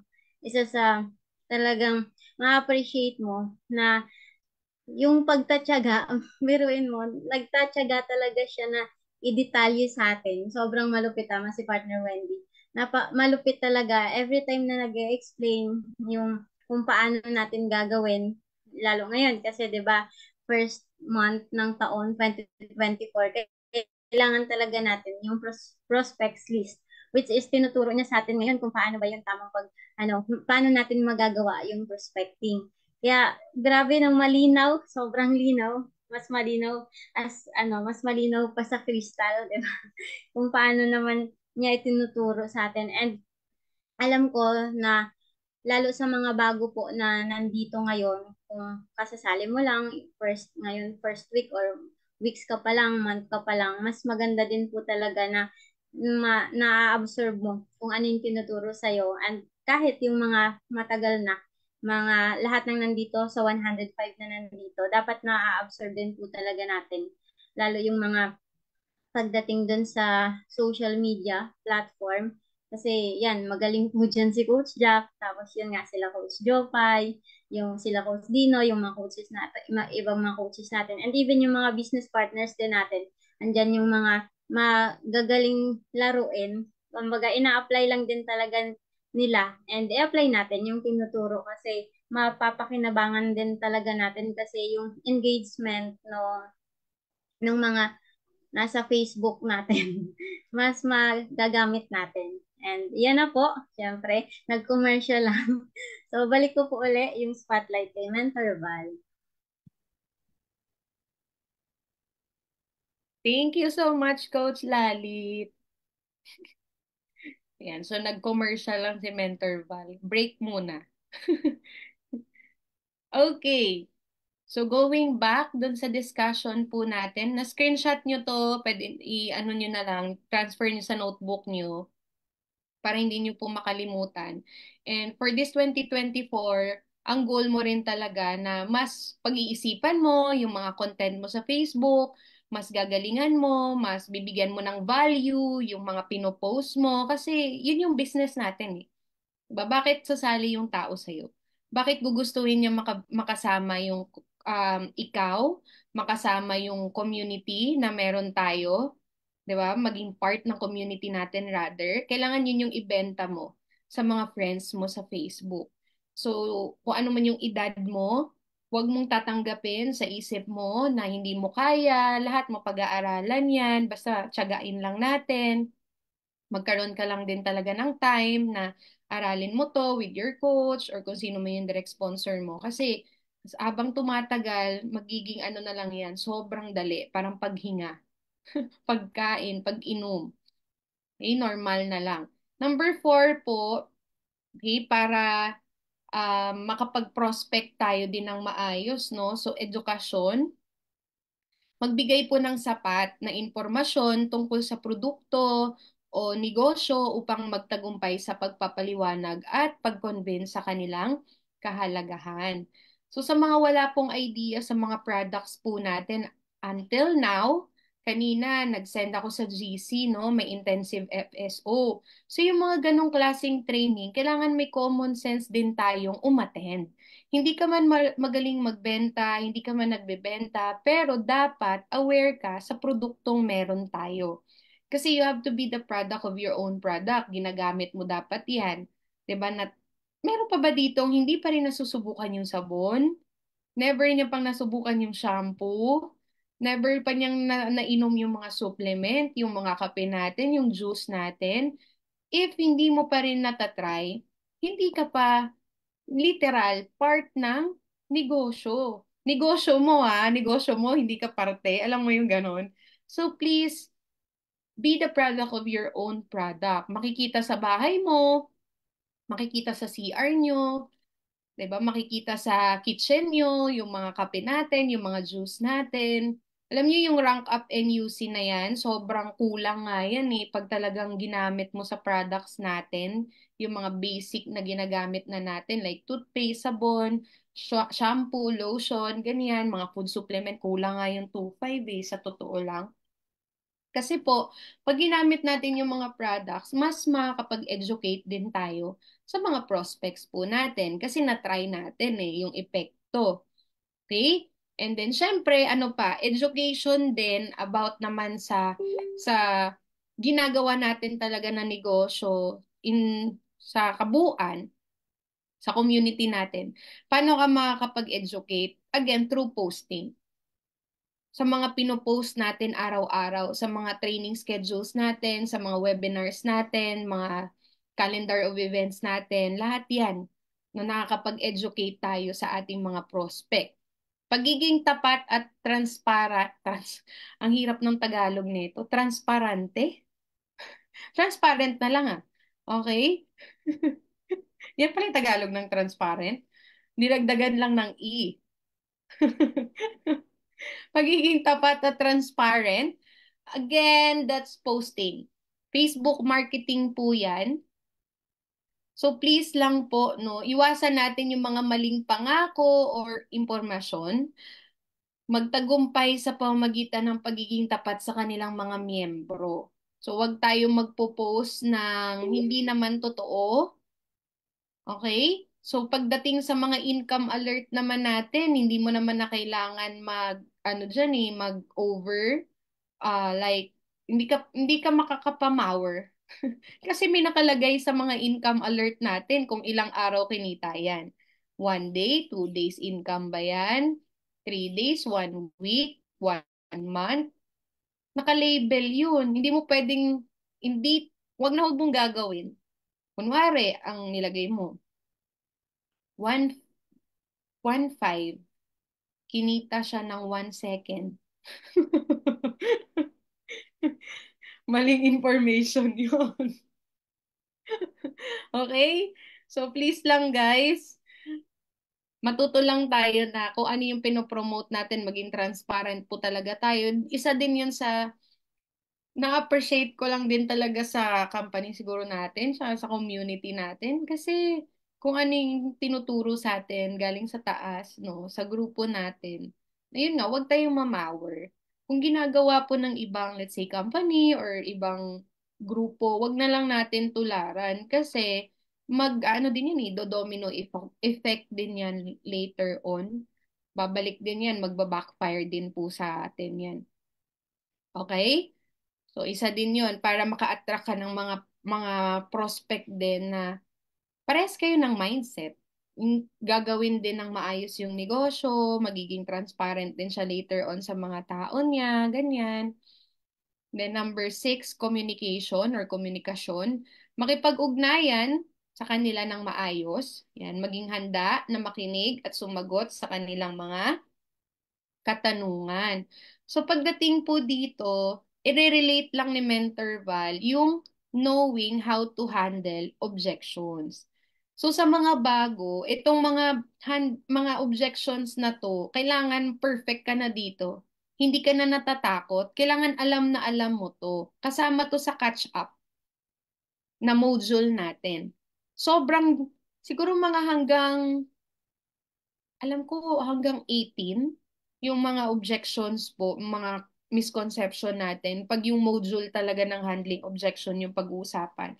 Pero let's talk about etong mga basic na kailangan memorize mo na to kahit tulog ka. Kailangan ito mismo, alam mo by heart, para hindi ka na i-intimidate sa mga katanungan ng prospect mo pagka-chat mo sila or pagkausap mo sila face to face. Ano ba yon? Paano mo sasagutin pag pyramiding? Sabihin sa'yo, ayoko niyan, pyramiding kasi yan. Ah, yung i-offer mo ba sa akin, yung pyramiding din ba yan? Paano mo sasagutin yun, no?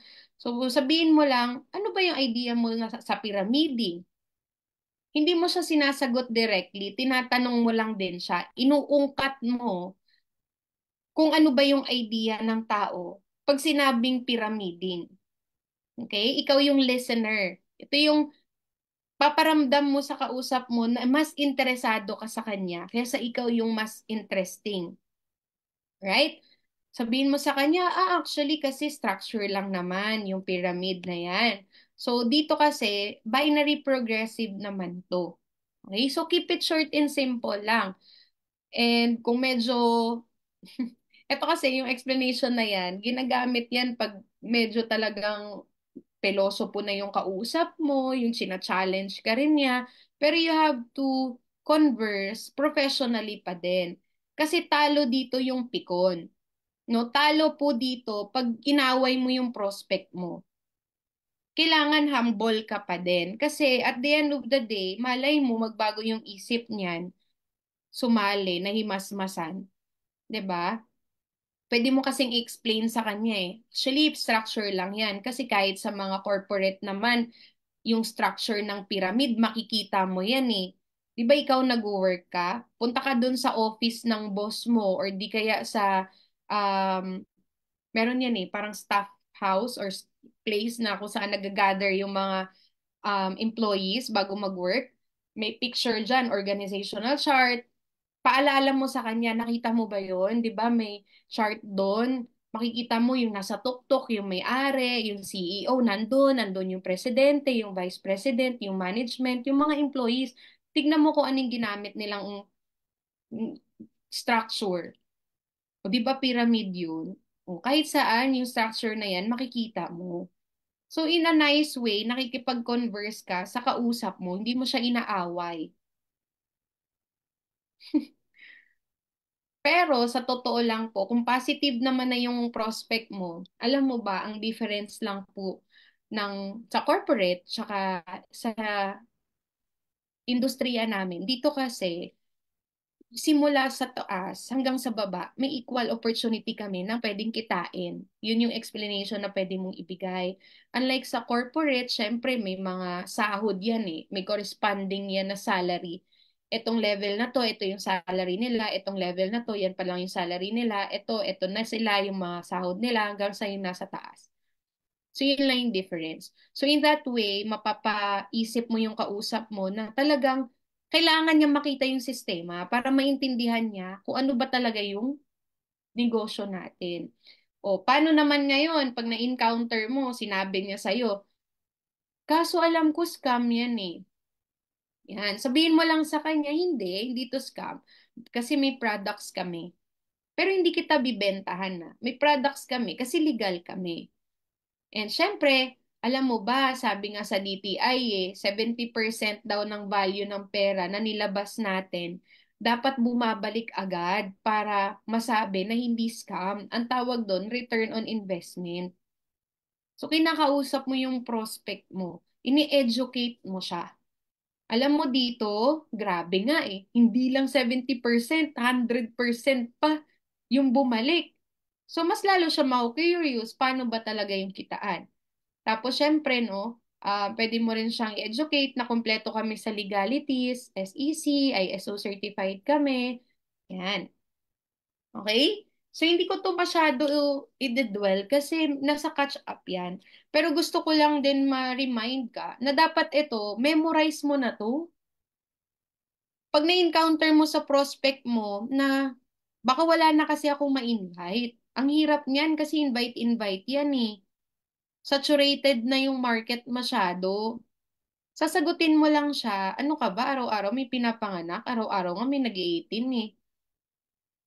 Tsaka, etong company na to, wag mo tong i-mention yung whole sentence na to ah. Pwede mo siyang paisipin eh. Alam mo ba yung Amway? Pag sinabi niyang hindi, ang sasagot mo lang, alam mo ba, mas matagal pa yun sa amin. 61 years na nga ata yun, di mo pa nga alam yun eh. Di ba? Pero it's not necessary. Kahit hanggang dito ka na lang. Oh. Sa araw-araw may nag-18, araw-araw may pinapanganak, hanggang dyan ka lang. Masasagot na yung yung objection niya na baka wala siyang ma-invite, baka saturated na. What else? Sa taas lang ang kumikita eh.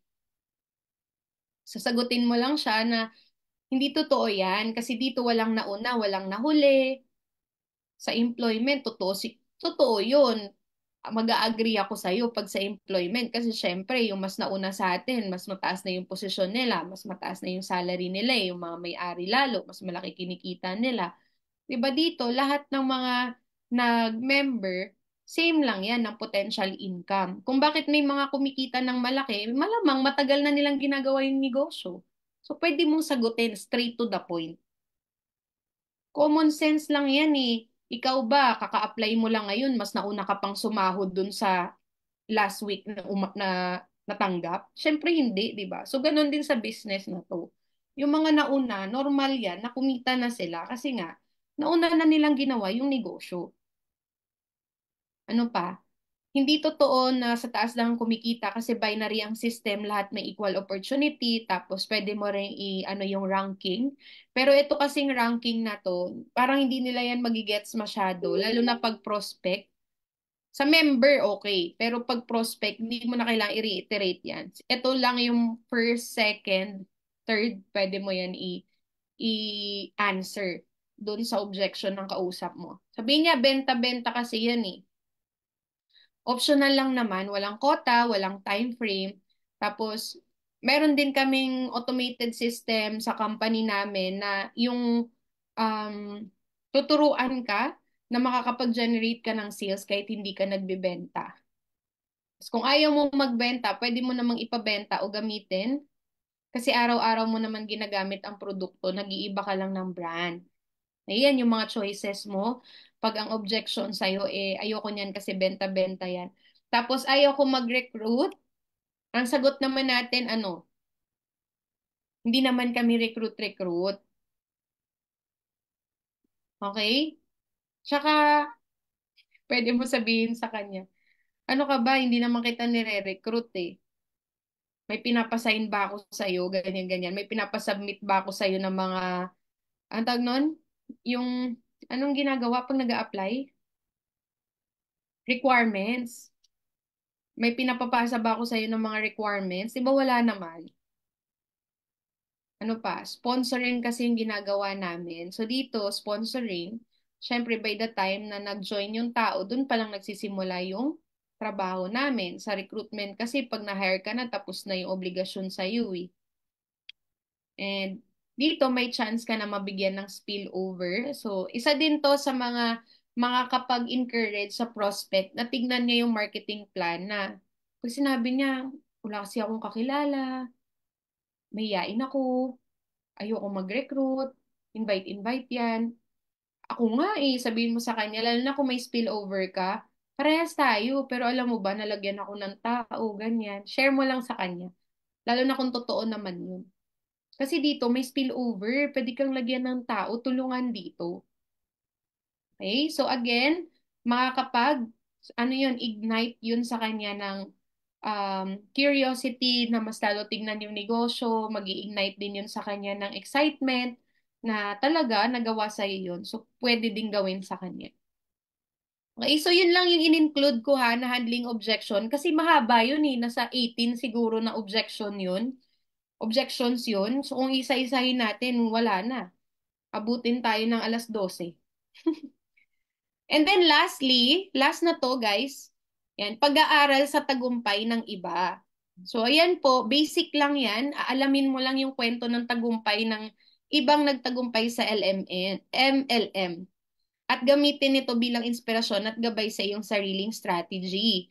So ikaw looking at those na mga nag-succeed sa team natin, let's say sa community muna natin, sino yung mga nakikita mo na naging successful, very inspiring yung buhay nila, and then syempre sa crossline din, sa iba pang mga kagrupo natin sa iba pang mga grupo na sa kumpanya, no? Kasi syempre may mga C-cell tayo na ginaganap, nagtuturo sila ng mga strategies nila, kinukwento nila kung paano sila naging successful. So, dapat maging ano ka talaga, very observant ka, talagang lagi ka nagsusulat, nagno-notes ka, kasi lahat ng mga tips and strategies na maririnig po natin outside DBC na applicable din naman sa sistema natin, eh pwede mo rin naman yan i-apply. Nang sa ganun, pag ginawa mo, kikita ka ng malaki, magiging okay talaga yung takbo ng negosyo mo, 'di ba? So yun po yung pito na tips ko para ma-identify mo yung market mo para magawa natin yung prospecting. Uulitin ko po, no, yung prospecting stage, huwag ka mag-analyze.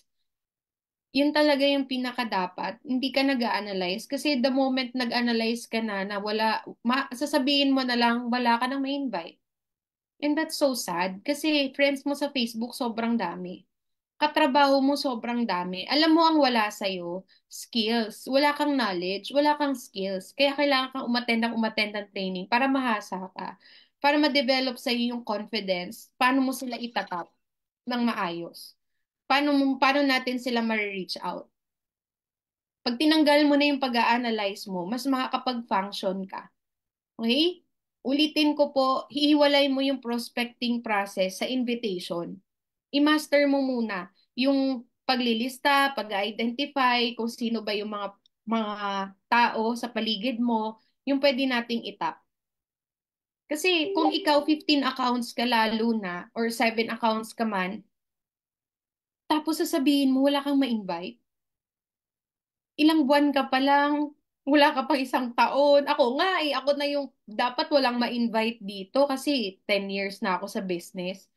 Pero bakit excited pa rin ako? Excited pa rin ako mag-post, excited pa rin ako na every time lumalabas ako ng bahay, pag may na-encounter ako, potential market ko yun, potential ko yun na business partner. Bakit? Ba't ako excited? Kasi hindi nauubos yung tao eh. Hindi nauubos yung tao sa mundo. Nadadagdagan at na nadagdagan. Ikaw nga, pag tumatagal ka na sa network, sa totoo lang, magkakaroon ka na rin ng opportunity na mas isosort mo yung market mo talaga. Mamimili ka talaga eh. Nung nag-uumpisa kasi ako noon, literal, wala talaga. Literal, wala talagang pili. Kahit sino talaga sa paligid ko talaga, invite ko talaga yun. Yun yung masarap, 'di ba? Pag bago ka, invitein mo lang. Yung tinuro ko kanina na focus market, mga ano yun eh, mga man, yung mga kakilala mo naman na, nandyan na sa paligid mo, yung kilala mo na, kaso nga lang, sinasantabi mo lang kasi takot ka. Iniisip mo hindi nila to kaya, mo na wala silang pera. Ikaw pala yung magdidesisyon para sa kanila. Dapat hindi. Ang goal mo lang, ayusin mo yung prospecting. Sino dito na ready niya na yung prospects niya? Nung nag-message ako sa GC, sige nga, type mo dyan, me. Nakagawa ng 300, 600 prospects list for the month of January, pang Jumpstart Year 2024. Sige, lahat ng mga nakagawa, type ka dyan sa chat. Pagpe-pray ko yung prospects list mo. Alam mo yung 300 to 600, may sumali lang dyan sa'yo na 10. May mag-active lang dyan na dalawa na lang eh. O yung iba, wala. Mentor, wala kasing bagong script eh. Kung ano yung script na nandun sa catch up, gamitin mo lang yung general script, yun eh.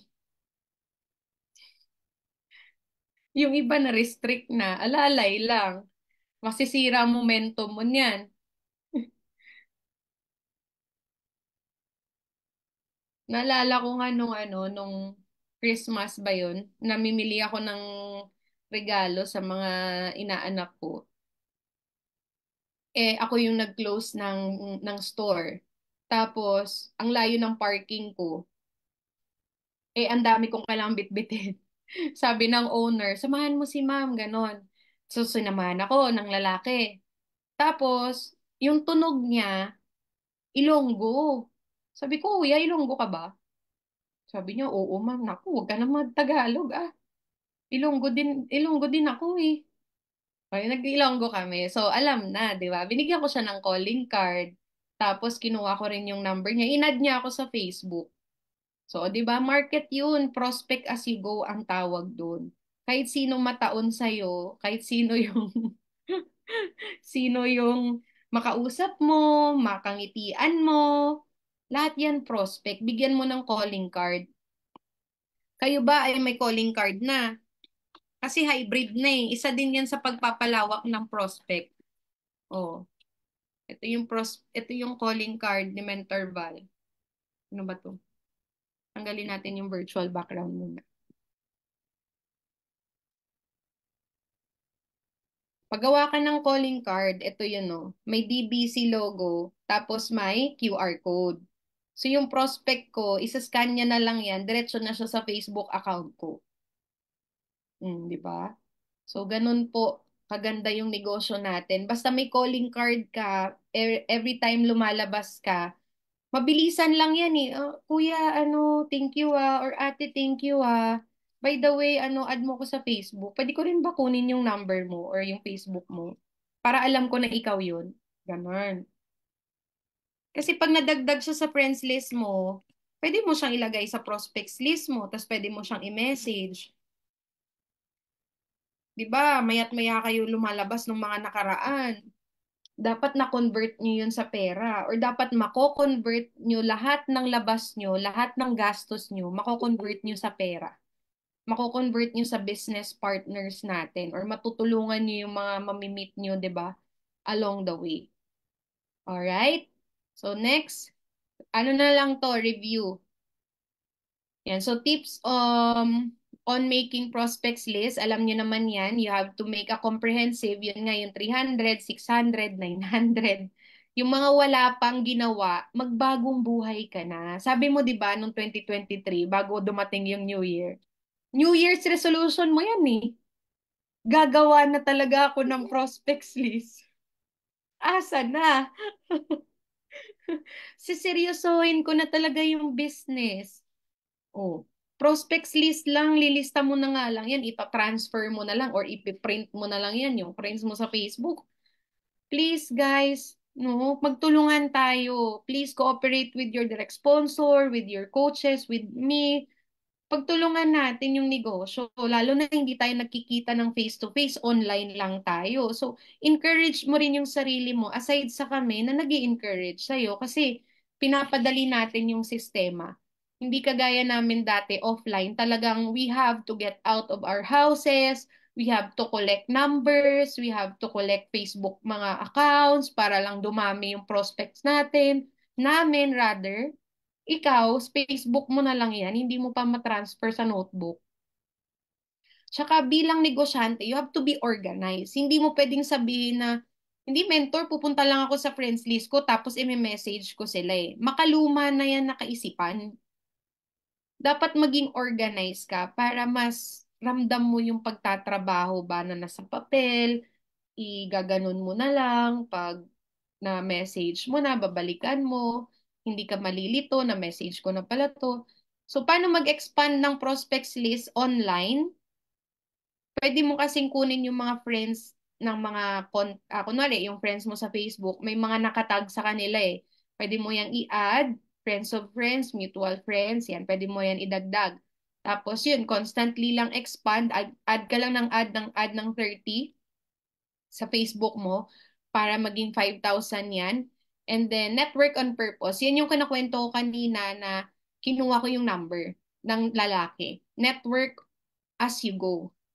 Okay? Lahat ng mga makakasalamuha mo, makakaharap mo, bigyan mo ng calling card. Coach Irene nyo nga eh. Kasama ko siya one time, sinakay niya ako, nagpagas. Eh wala na siyang calling card, naubos na kasi. Sabi niya sa amin, sino may mga calling card sa inyo? Eh syempre, pinaubaya ko na sa kanila, di ba? Alangan makisiksikan pa ako. Binigay niya yung calling card. Hindi ko alam kung kay Coach Dino ba yun or kay Coach Rupa yung inabot niya. Sabi niya lang dun sa nagagas, Kuya, i-message mo yung tao na yan. Tsaka pahingi muna din ako ng Facebook account mo. Nakakatuwa lang eh, no? Na, alam mo yun, yung aggressiveness, makikita mo rin talaga sa kanya. Kasi may na-direct siya eh, dahil dyan. Nagpapagas lang siya. Kasi, sabi naman, parang may narinig ako na, Paano ba yan? Nakakotse na ako, so hindi na ako makakapamrospect sa jeep, mga katabi ko. O, iba na ngayon. Paano makakapamrospect yung may kotse? O, every time papagas. Abutan mo ng abutan yung mga nagagas sa'yo, nag-a-assist sa'yo. Okay? Network as you go. Ano pa? Pero po, be careful ha, sa network as you go, dapat kayo po yung mamumrospect, hindi po kayo yung maprospect. Tandaan nyo yan. Huwag kang titingin sa mata. Pagbaliktad ka, alam na. Basta, heads up. Sa mga nagpo-prospect as you go, wag kang magpapahawak ng phone mo sa stranger. Pag kunwari, sinabi, hiramin ko po muna kasi ganito, ganyan. Not unless sobrang lapit nyo lang tapos, or mas maganda ikaw yung mag-type tapos ipakita mo, ikaw ba yan? Ikaw ba yan? Ikaw ba to? I-add kita. Huwag ka magpapahiram ng phone, sabi, low bat, tatawag daw, pupunta sa malayo, hindi mo na namalayan, di ba na wala na siya, tinakbo na yung cellphone mo. Huwag niyo pong gagawin yun. Dapat kayo yung mas mautak. Kasi syempre, ano din eh. Huwag tayo guys, magpapabudol ha. So, kung bakit ko to sinasabi, kasi syempre, hybrid na eh. Hybrid na natin ginagawa yung negosyo. Attend kayo every Friday, gathering natin ng face-to-face. Kasi, promise, dyan talaga namin ide-demo, ituturo yung mga alam namin, talagang yung juice namin about that, ilalatag talaga namin lahat para maituro lang sa inyo, paano ba yung hybrid na pag network ano yung kailangan mong matandaan, ano yung kailangan mong ginagawa. Okay? Yung iPhone nyo, baka mamaya mababay. Sobrang excited ka. Yes, may prospect na ako. Pagtalikod mo, wala na siya, tumakbo na siya. Ikaw pala yung na-prospect niya. Ako never ko na-experience yan kasi talaga, naku, mas mautak ako sa'yo. Okay? So, tips, ano pa? Yun, ito, review na lang, filtered market, identify your audience. So, kanina minention ko yung apat ko. OFW, employees, students, parents, professional, retirees. Pili ka, dalawa, tatlo, apat, it's up to you. And check mo lang din yung suggestion box mo, people you may know, pag nag-add ka, huwag ka lang mag-add basta. Kasi marami na ding scammer online, yung mga foreigners, yung mga Bitcoin na yan, mga Forex na yan, meron kasing rampant na yun nga, mga ano sila, mga nangongopya ng posting, kinukuha nila yung mga picture ng pera, pinopost nila sa wall mo, magugulat ka na lang, yung mukha mo nandun na din. So be careful. Yung 30 na yan, wag ka masyadong, alam mo yun, para lang matapos mo yung 30. Pwede mo kasi yan 10 sa umaga, 10 sa hapon, 10 sa gabi. Tignan mo lang din yung profile ng tao, kung active ba yan, kung siya ba yan, kung tao ba talaga yan. Di ba tinuturo naman po sa inyo yun? So, wag ka lang basta-basta mag-accept. Wag ka lang basta-basta din mag-a-add. Please, guys, pag merong humingi sa inyo ng GCash, ay nako, pag feeling mo medyo alanganin na to, please lang mag-PM ka sa sponsor mo, sa amin, magtanong ka, legit kaya to mentor? Kasi alam ko lahat tayo gusto natin ng pay-in, di ba? Gusto natin yan eh. Pero, minsan, nadadala tayo sa mga pangako. Pwede mo ba akong sendan ng 5,000 para makuha ko yung 30,000? Kasi naubos na yung pera ko, ikaw naman excited ka, mangungutang ka pa. Hindi ka man lang nagtatanong sa coach mo. Ayun, na-scam ka. Ano pa? Yung mga foreigner na yan na kunwari, hindi niya ma-withdraw yung pera niya, humihingi ng pera sa'yo kasi may 600,000 daw siya keme-keme, magkukuha daw siya ng maraming accounts. Naku, please lang, huwag kayong magpadala sa mga ganon. May package na na-hold daw sa custom, kaya hindi daw ma-release yung pera niya, nandun daw, mga ganyang ano, scheme. Nung nakaraan, meron kaming na-encounter. Eh, syempre, ako, parang ano na yun eh, parang, no, parang alam ko na to ha. Sabi ng isa sa mga leader ko, sabi niya, mentor. pwede ko bang ano muna, gamitin muna tong 10K ko, papahiram ko lang kay ganito kasi nagpa-process siya ng loan para ma-release daw yung loan, kalahating milyon to. Sabi ko, naku, budol yan. Huwag mo nang ituloy yan, budol yan, compromise ka dyan. Oh, buti na lang nakinig sa akin yung leader ko, hindi natuloy. Well, kung ako lang, 10,000, pwede ko sabihin yun sa tao ko, sige, anuin mo na yan, 10,000 mo, may kalahating milyon eh. Eh, kaso nga lang, hindi tayo pinanganak kahapon. 10 years na ako sa industriya na to. Kaya yung mga budol-budol na yan, na experience ko na din yan. Hindi naman literal budol, mas scam naman yung nasalihan ko, di ba? Kaya maging careful po kayo. Okay? Careful. Open eyes, open mind. Huwag tayong T. Alam niyo yung T?